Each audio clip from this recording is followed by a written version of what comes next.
नमस्ते सदावत्सल्य मातृभूमि। बड़ा दुखद समाचार है, हालांकि सुखद समाचार भी है। दुखद समाचार ये है कि रवीश कुमार जो एनडीटीवी के प्राइम टाइम हैंडल करते थे, हालांकि लंबे समय से नहीं कर रहे थे, अब वो एनडीटीवी में नहीं रहे। उन्होंने एक 24 मिनट का अपना एक वक्तव्य दिया है। उस 24 मिनट के वक्तव्य में उन्होंने कहा है कि मैंने एनडीटीवी से रिज़ाइन कर दिया है। हालांकि उन्होंने साथ में ये भी कहा है कि एनडीटीवी से मैंने रिज़ाइन करने से पहले प्राइम टाइम शो छोड़ दिया था और धीरे धीरे करके मैं एक साथ ब्रेकअप नहीं करना चाहता था, मैं धीरे धीरे करके उसको छोड़ना चाहता था। कारण था कि प्रणब रॉय, राधिका रॉय जो कि एनडीटीवी के प्रमोटर डायरेक्टर थे, उन्होंने रिज़ाइन कर दिया। उनके रिज़ाइन करने के बाद इन्होंने भी रिज़ाइन कर दिया। हालांकि प्रणब रॉय, राधिका रॉय जो कि इसके प्रमोटर थे, हम सब लोग जानते हैं कि प्रणब रॉय ने का ये चैनल है, ये जो मीडिया ग्रुप है इनका एनडीटीवी का, उसको अडानी ग्रुप ने परचेज़ कर लिया था। अडानी ग्रुप ने परचेज़ करने के बाद उसको 26% और खुला ऑफ़र इनको दे दिया। इसके बाद दोनों डायरेक्टर ने इस्तीफ़ा दे दिया। तो अब कुल मिलाकर ये बिग मीडिया का पार्ट हो गया है और अब एनडीटीवी अडानी ग्रुप चलाएगा। हम सब जानते ही हैं अंबानी ग्रुप भी एक चैनल सही से चलाता है, जिसमें ऐसा लोग कहते हैं कि उनका है, जिसको आप न्यूज़ इंडिया 18 कहते हैं। दूसरा ये अडानी ग्रुप का बिग मीडिया आ गया।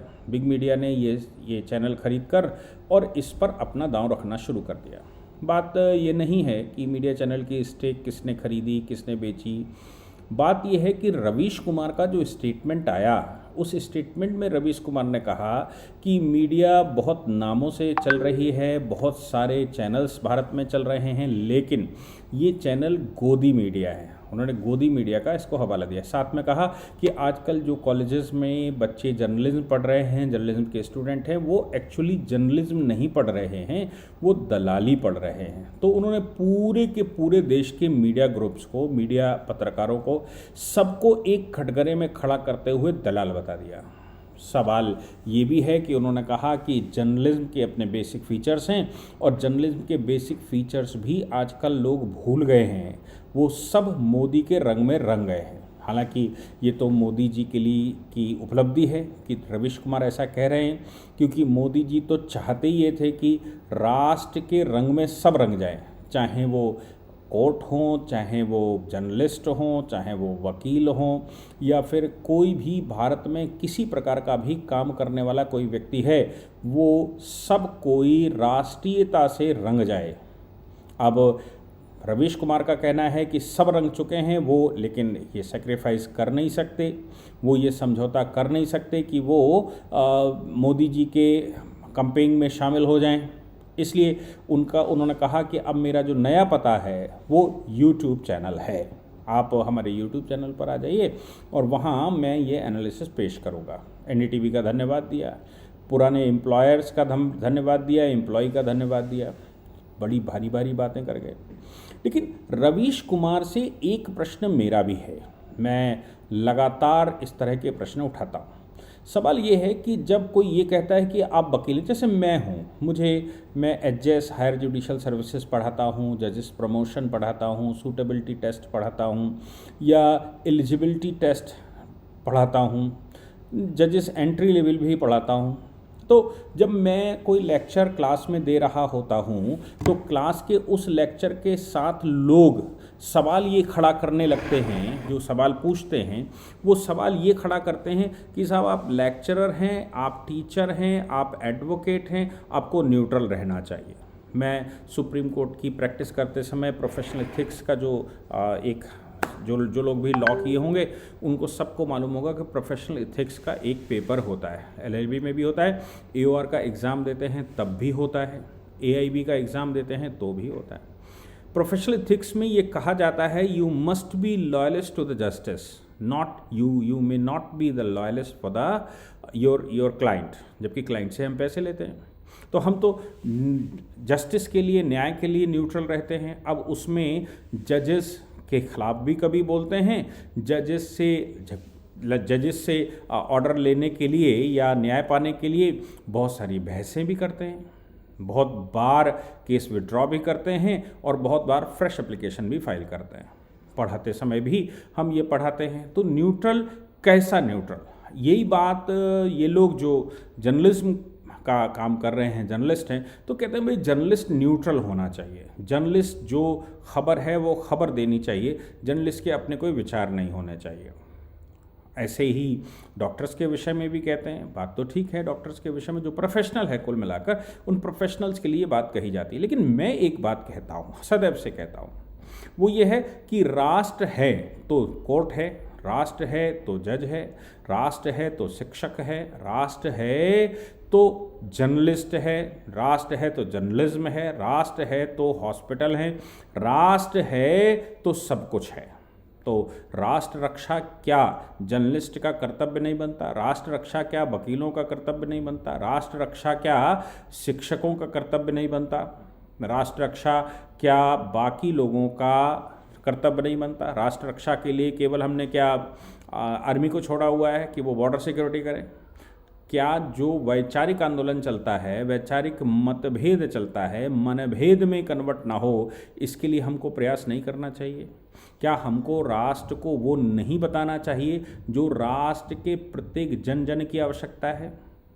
तो कहते हैं कि शिक्षक वो जो स्टूडेंट है वो वो भाग्य विधाता है, तो शिक्षक युग निर्माता है। ये भी बात बिल्कुल सही है।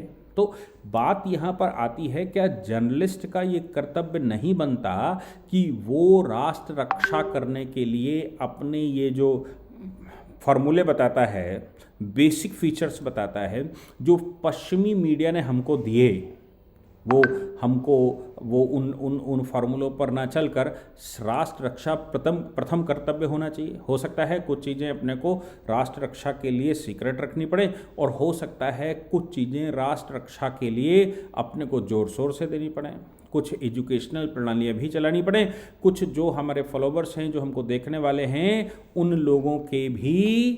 लोगों को ऐसा एजुकेट भी किया जाए। लेकिन ये दुख की बात तो है कि रवीश कुमार का एक अपना व्यू होता था। रवीश कुमार अपना एक एनडीटीवी का प्लेटफॉर्म को मोदी सरकार के विरुद्ध इस्तेमाल करते ही थे, और उनकी नीतियों को कैसे निगेटिव करके दें। एनडीटीवी ने तो यहाँ तक किया कि जब कन्हैया कुमार की घटना हुई जेएनयू में, तो वो जो नारे लग रहे थे उसका वीडियो शूट किया था रात में, ऐसा लोग कहते हैं। जो ओरिजिनल वीडियो था वो जी न्यूज़ के पास था, और रात में इन्होंने उसको रिसाइकिल किया था, दोबारा रिसाइकिल करना ठीक शब्द नहीं है, इन्होंने दोबारा रीट्रीट किया था और फिर उसी तरह के नारे लगवाकर एक नया वीडियो पब्लिश किया था। यानी कि एक बड़े जो लोग कह रहे थे अफजल हम शर्मिंदा हैं, तेरे कातिल जिंदा हैं, भारत तेरे टुकड़े होंगे, हमें चाहिए आज़ादी आज़ादी, ऐसे नारे लगाने वाले लोग जो लगा रहे थे, उनको बचाने का काम देशद्रोह नहीं है? क्या मीडिया जो भारत में इस्लामिक कट्टरपंथ है उसको बचाने का प्रयास करता, उसको छुपाने का प्रयास अगर एनडीटीवी करता था, तो क्या ये राष्ट्रद्रोह नहीं है? क्या मीडिया का कोई भी व्यक्ति, कोई जर्नलिस्ट राष्ट्रद्रोह के दायरे से बाहर है? क्या मीडिया के किसी व्यक्ति की जिम्मेदारी मीडिया बचाना, देश बचाना नहीं है? ये सब बहुत सारे प्रश्न हैं जो नीतीश कुमार से पूछने चाहिए। प्रत्येक वो व्यक्ति, आपका विचार कुछ हो सकता है, आपका मतभेद हो सकता है, लेकिन एक भेद तो नहीं होना चाहिए, और वो भेद नहीं होना चाहिए राष्ट्र रक्षा। अब आप उसके लिए एक फॉर्मूला हमारे संतों ने दिया है, हिंदवा सहोदरा सर्वे न हिंदू पतितो भवेत, मम दीक्षा हिंदू रक्षा, मम मंत्र समानता। तो क्या ये एनडीटीवी के पत्रकारों पर लागू नहीं होता कि हिंदू सब सहोदर हैं? अब हिंदू की परिभाषा में भेद हो सकता है, कुछ लोग रिलीजन के आधार पर, पूजा पाठ के आधार पर हिंदू मुसलमान डिसाइड करते होंगे, कुछ लोग राष्ट्र की संस्कृति संस्कारों के आधार पर हिंदू डिफाइन करते हैं, कुछ भारत की पद्धतियों और भारत के प्रचलन को हिंदू डिफाइन करते हैं, कुछ लोग वो ये आधार पर डिसाइड करते हैं कि भाई हमारी पूजा पद्धति अलग है इसलिए हम हिंदू हैं या नहीं है, सब तमाम हो सकते हैं। तो हिंदवा सहोदरा सर्वे, इस मातृभूमि से उपजा प्रत्येक व्यक्ति, भारत माता की गोद से जन्मा प्रत्येक व्यक्ति हिंदू है और वो सहोदर है। सहोदर मतलब एक माँ की सभी संतानें हैं। न हिंदू पतितो भवेत्, हिंदू कभी पतित नहीं हो सकता। मम दीक्षा हिंदू रक्षा, हमारी दीक्षा क्या होनी चाहिए? हिंदुओं की रक्षा करना, यानी कि राष्ट्र में रहने वाले व्यक्तियों को जो राष्ट्र को अपना मानते हैं, जो राष्ट्र भक्ति करना चाहते हैं, जो राष्ट्र को अपना मानकर इस राष्ट्र के लिए काम करते हैं, इस राष्ट्र के प्रत्येक दरिद्र को मदद करते हैं, प्रत्येक व्यक्ति की सुरक्षा की जिम्मेवारी लेते हैं, वो व्यक्ति पतित कैसे हो सकता है? इसलिए हम पतित तो नहीं हो सकते। दूसरी बात, इसलिए उसने कहा न हिंदू पतितो भवेत्, मम दीक्षा हिंदू रक्षा, मेरी दीक्षा तो हिंदुओं की रक्षा करना है। और मम, उसकी रक्षा करना तो मेरा मंत्र है, मेरी दीक्षा है, लेकिन उसका मंत्र क्या हो? मम मंत्रम समानता, मेरा मंत्र तो समानता है। हम सभी लोगों में समानता अपनाएंगे, हम सभी लोगों को समान समझेंगे।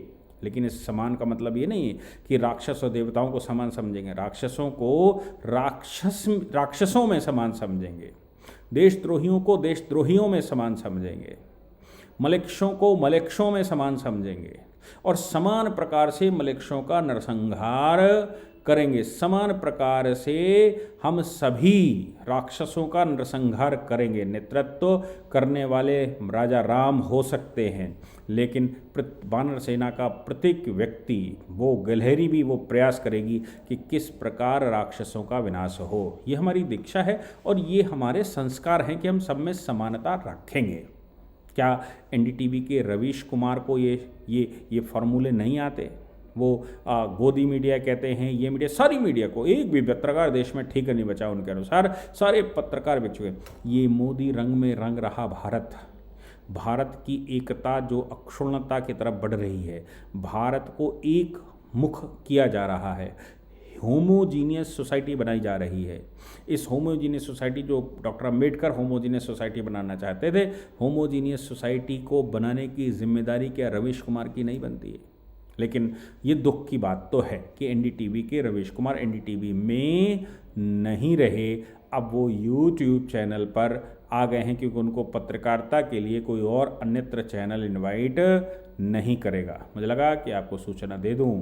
सबको खुशी की बात भी है, गम की बात भी है कि एक डिफरेंट एंगल ये पता लगता था कि आखिर देश के विरोधी लोग क्या सोच रहे हैं, देश में जो नेगेटिव माहौल है वो क्या चल रहा था। उसका आईना तो केवल एनडीटीवी दिखाता था, वो अब अपने को देखने को नहीं मिलेगा। उनकी तैयारियां क्या, उनका विचार क्या, ये देखने को नहीं मिलेगा।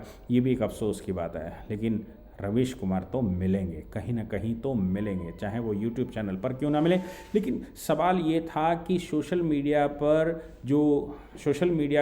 जो रेगुलेशन पास किया है, उससे अगर रवीश कुमार यूट्यूब पर भी कुछ गड़बड़ करेंगे तो वो भी आजकल सरकारें आसानी से बंद करवा देती हैं। जय हिंद, जय भारत, वंदे मातरम।